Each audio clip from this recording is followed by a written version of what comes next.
You're listening to The Vidaurri Effect with your host, Rudy Vidaurri, owner of the Apex Predator MMA Gym in Rancho Cordova, California, co-hosted by Jennifer Steele. Now here's Rudy. It's on.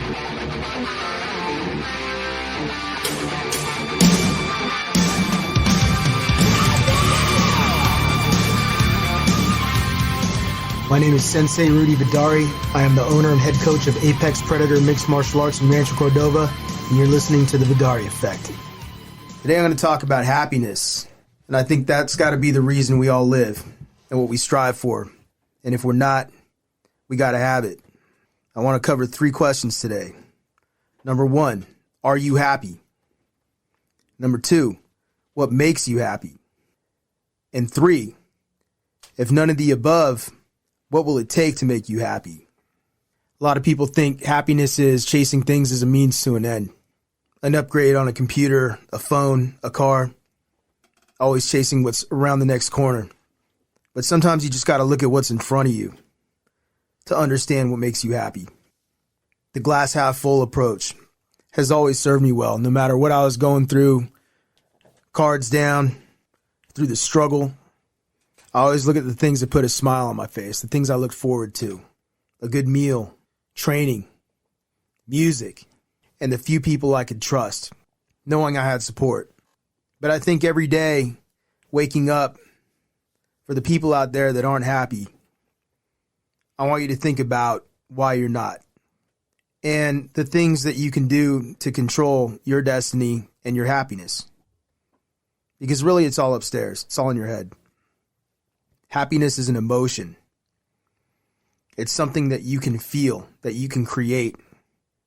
I think if people walked around smiling a little bit more, they'd feel a little bit happier, and it would be kind of a domino effect. Not even faking it till you make it, just projecting that energy out there. Some of it is manifestation. Some of it is not getting caught in quicksand, like I've talked about before, and letting things bring you down that don't have to. The struggle. Whether your struggle is worth it or not, you got to ask yourself whether you are not happy or not, and whether that's something that you can control too. Because if it's within your power, then you got some work to do. You have to think about the things that you can do every day that make you feel good. Could be a friend. Could be something that you've been looking to start up. A hobby. A new career. And taking the risks to do it. I talk a lot about risks on this show, and I think part of that is because if you're stuck in the same rut, you have to take risks to get to where you want to be. Nothing's going to come easy, and nothing's going to come without consequences too. There will be a price, but the price of happiness has to be your first and foremost priority. So, listeners, for those of you who are telling me you're happy right now, you say you're happy. Good. How can you be happier? What are new things you can do? Are you content? Part of this is realizing what makes you happy, but also not letting happiness be dictated by anyone else or what media, friends, peers, anyone else tells you happiness should be. Because only you know what makes you happy, and only you know what's going to make you happy for the long run. Now, relationships are a big deal. If you feel like you're happy, but you're not really happy, you need to take a risk. You need to jump. If you're only happy because the person you're with is content, you feel like you've settled, that's not real happiness.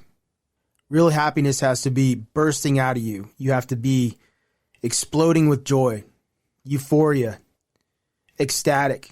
That's happiness. When you can't stop smiling, when you look forward to something, when you can't stop thinking about something, that's true joy. I know for me, I get that feeling when I see my kids. I get that feeling when we win a tournament for my dojo. I get that feeling when I play my guitar, when I'm around people I love, when I eat a great meal, when I cook a great meal. These are things that genuinely make me happy. These things don't cost a lot of money. You don't have to spend money to be happy. You just have to have it. These are things that are special to me, dear to me. To others, maybe meaningless. Who knows? I don't care. You can't worry about what others think when it comes to happiness. You just have to go. So if you're recognizing the positivity around you and the things that could be making you happy, I I want you to think about what's also bringing you down and not making you happy. Those things aren't worth it.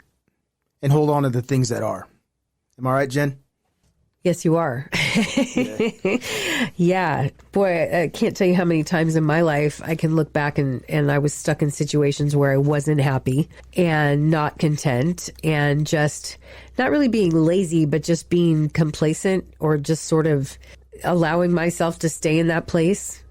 And I think once you finally decide that you deserve to be happier, maybe it's easier to take that step and be good to yourself and let yourself be happier. Oh, yeah. By leaving a situation that's not good for you. I agree. And I've found myself in that position a few times in my life where, even if somebody loves you or even if somebody cares, it doesn't mean that you owe them that. And being happy has to be a little bit of selfishness too, but at the same time, if somebody else is taking that from you, it's not selfish just to want to be happy. Absolutely. Yeah. I'm 42 now, and I think about a lot of the time that I spent in my 20s and in my 30s and how it just kind of came together nicely for me at this age after surviving everything. But there are also certain circumstances and things that, although I learned lessons from them, I could have spent my time more constructively and in better ways or with better people. That's why this is so great, because you have a chance to, relay that message and your experience to people who maybe are in their 20s or 30s making the same mistakes. Maybe they don't have to make those mistakes. It's huge. And the reason I talk about risk taking and also just not wasting your time is because that's a class that can't be taught in colleges nor that is taught in any kind of elementary schools or high schools. They don't really teach you life skills or how to not waste time or how to make better decisions for yourself.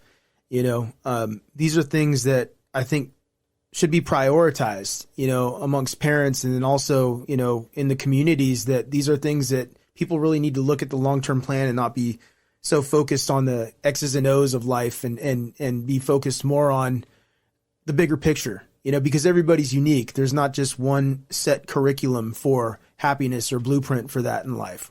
Also, I think if you don't think you have anything you can be happy about, and I've actually said this to people before, try to just be less negative first. Start there. Don't be negative about everything. Don't say anything. If all you can think of is something negative to say, don't say it until you can start to feel better, because not being negative will make you feel better and then get you on the road to finding things you can be happy about. I think, when you manifest that either way, if you're walking around with a negative energy or angry, you'll find that gravitates towards you too, and it's magnetic. There's been times I've walked down the street pissed off and, you just kind of seem to all of a sudden, it's like, well, what you looking at kind of thing, and I'm like, yeah, I get in that mindset where I'm like, hey, let's go, and I'm pissed off, and I had to separate myself from that a long time ago to then conquer those demons in myself in my 20s and then start walking down the street and carrying myself with a smile on my face. And then lo and behold, right, there's a novel idea. All of a sudden I started getting great, interactions with people and just people thanking me for holding a door or just being nice and for the smile and for the conversation and you pay it forward, and then you see people, how it makes their day and it's contagious, and that's really what the world should be. There's enough negativity in the world now. I think there's got to be more happiness. And people don't know how to take it sometimes. So don't be offended if you are happy. Make somebody else feel uncomfortable or weird at first because they're just not used to somebody smiling at them as they walk down the street. They're just not. It's not your problem, right? It's not our problem. Other people's, misfortune or negativity or unhappiness should not change your course or your path of righteousness and being happy. Because ultimately that has to break through everything. Love has to conquer all. Happiness has to be something that is impenetrable, because in the end, otherwise it's defeat. It's sorrow. It's misery. It's depression. And there's too many things and too many pills and too many Band-Aids for all that these days that everybody tries to profit off of. But really, if you get introspective and you look at yourself in the mirror, the answers are right in front of you. You don't need a magical pill. You don't need a magical drug. You don't need to go and conquer the world. You just need to look at the things that are right in front of you that you can do and put one step in front of the other to get there. You know, one of the happiest people I can think of is my dad. He is one guy who is genuinely always trying to find the good in people, always trying to say something nice to somebody. I mean, he made the decision a long time ago, I think, to try to say something nice to everybody that he came across throughout the day and be serious, be legit about it. Yeah. And he does. He notices things about people, and they genuinely appreciate that. And he has a reputation for being like just the nicest guy, the happiest guy. Your dad, he is the nicest guy. Yeah. I think also because he has Lily the dog running around. That doesn't hurt to have a good little pug running around. That's true. Yeah. Yeah. I really feel like that's what true wealth is. Money. Can money buy happiness? Money can buy comfort. Money can buy, certain resources and luxuries that other people don't have. And yes, it is a very, very solid thing to have that can be constructive towards your general happiness and your overall happiness. But money itself cannot purchase happiness. And some of the most wealthy people that I've ever known, and I lived in LA, so I knew a lot of them, were miserable, because the money was just not enough. And you start to try to fill a void with this or with that or with materialistic things that just in the end may give you a quick burst of gratification for the moment, but in the long run can't fill the void that sincerity and love and trust can do, when you have that and when you achieve that with people, or when you see that in yourself. And you can trust yourself and you can love yourself and your self-esteem skyrockets. That's really where happiness comes into play, And I have worked very hard for what I have. I'm very proud to be a sensei and have my dojo and to have my children and to be talented and have the things that I do in life. I'm very fortunate. I'm very blessed. And no money can either take away or create more than what I already have for the wealth in my soul. It's genuinely obvious when you look at Rudy that he's a pretty happy guy, and that you're pretty sure of yourself and where you've been and where you're going. And I imagine that's really important being a sensei. You need to be a leader like that so that the other people can look up to you and emulate that. It's the fearless leader, and that's a role that I assumed a long time ago and that I'm very comfortable in. And people are my students for that reason, because they're looking for confidence. They're looking for how to be strong, not only physically, but spiritually, and from within, not just from on the outside. And so that's something that makes me happy as well, helping others. And I think that anybody who's listening today should be really thinking about what they can do to help others too, because sometimes happiness comes from seeing the joy on other people's faces.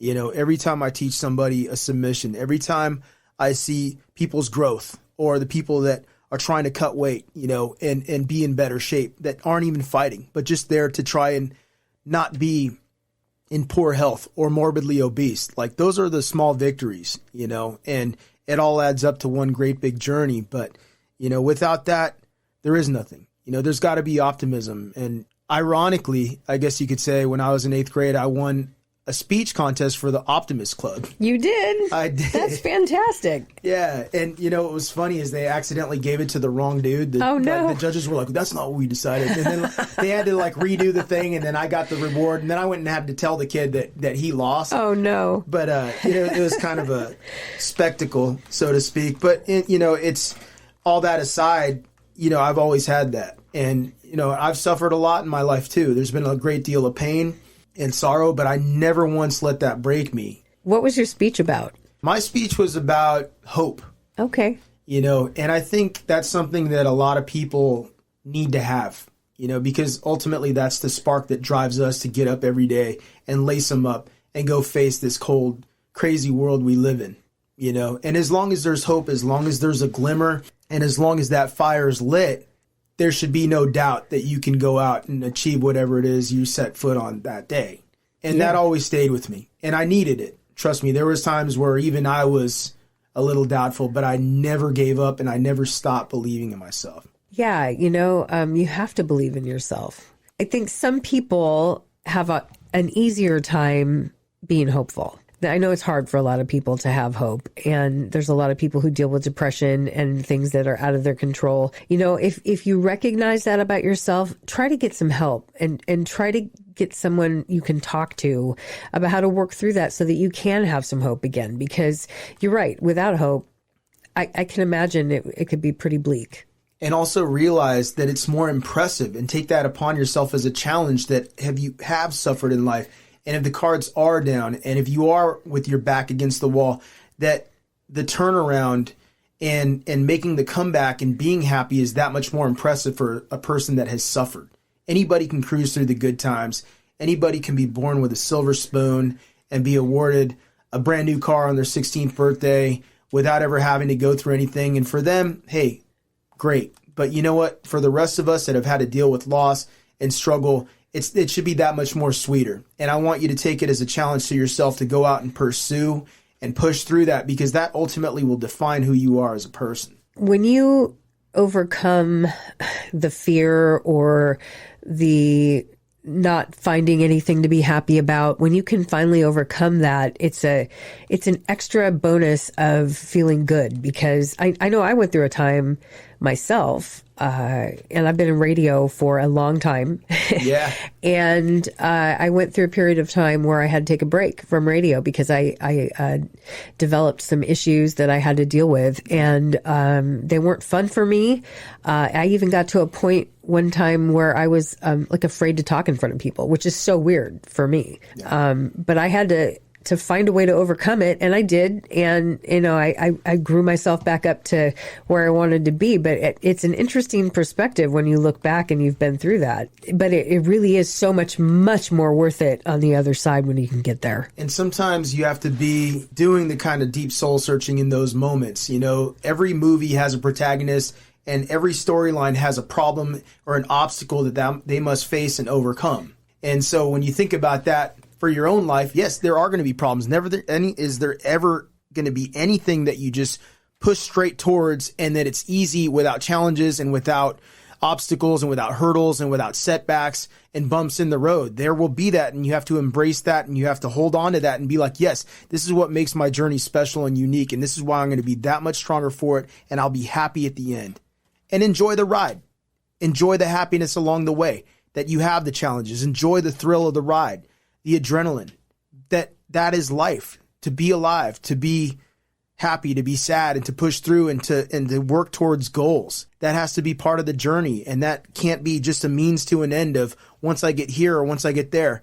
Enjoy the ride. You know, I think what you touched on earlier has a lot of run too, and that is helping other people is a void in most of our lives that goes unfulfilled sometimes, and you don't know how much joy you can get out of that until you do it. Whether it's something small, like, you know, stopping if you see somebody walking on the side of the road and they're obviously having a hard time and they're, you know, beat down and hungry, and, you know, if you pull over and drive up the street, get a thing of water and bring it back to them, you know, you wouldn't believe what that'll do for somebody.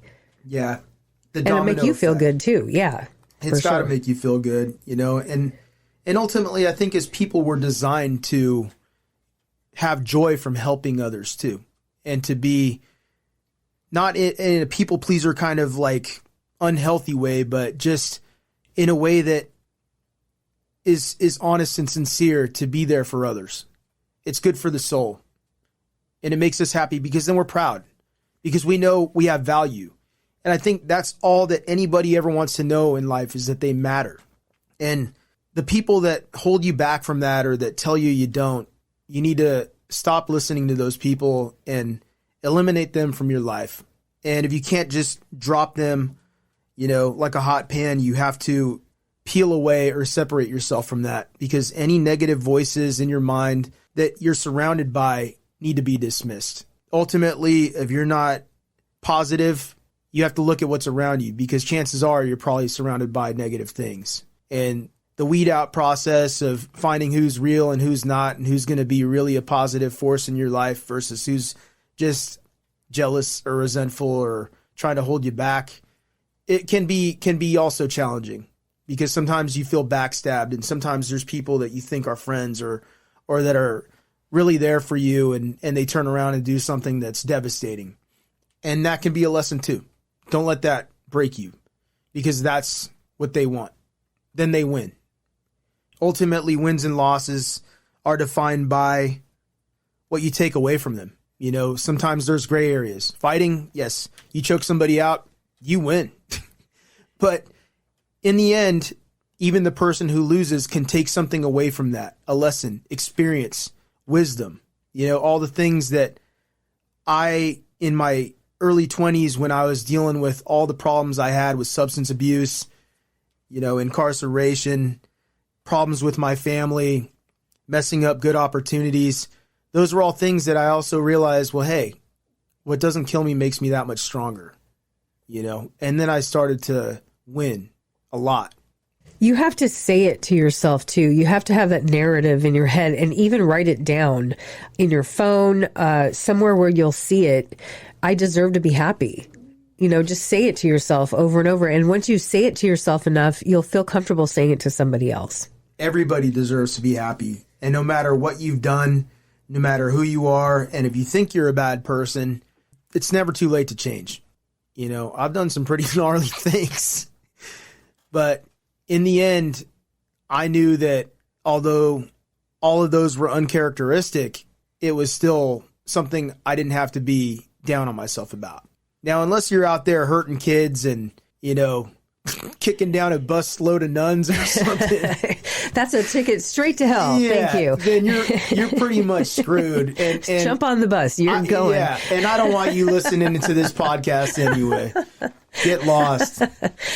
But for the rest of you who kind of feel like you're just feeling sorry for yourself a little bit because you've made a couple of mistakes in life, you need to suck it up. You know, I don't have a lot of sympathy for self-pity because I understand there's things that can be controlled in life and there's things that are out of our control. And if it's within your control, then don't be a pussy, you know?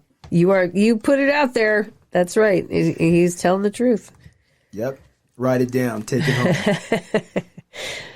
So, you know, at the end of the day, as we come to the end of this podcast, I want everybody to do something for themselves. And that's my challenge to you, my listeners.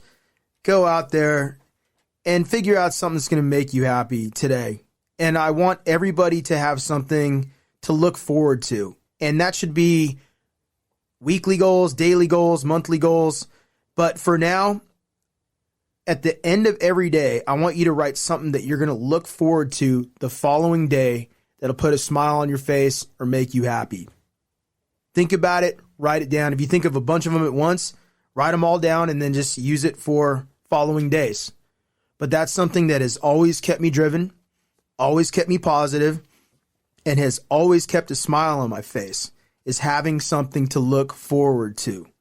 Now, I'm blessed to be in the position where I can do what I love every day and be around people I love every day and really enjoy life to the fullest. I am very fortunate. And there is not a moment that goes by in my life that I don't recognize that, because I've seen the other side. So do it for yourself. Chances are it's right around the corner. Do not give up on yourself, believe in yourself, and bring it home. Stay blessed. The Vidaurri Effect is a Steel Voices production, recorded, produced, mixed, and engineered at Cat House Studios by Jennifer Steele. Hosted and created by Rudy Vidaurri, owner of the Apex Predator MMA Gym in Rancho Cordova, California. More info and full episodes available at apexpredatormma.com, steelvoices.com, and wherever you get your podcasts. Thank you for listening to The Vidaurri Effect.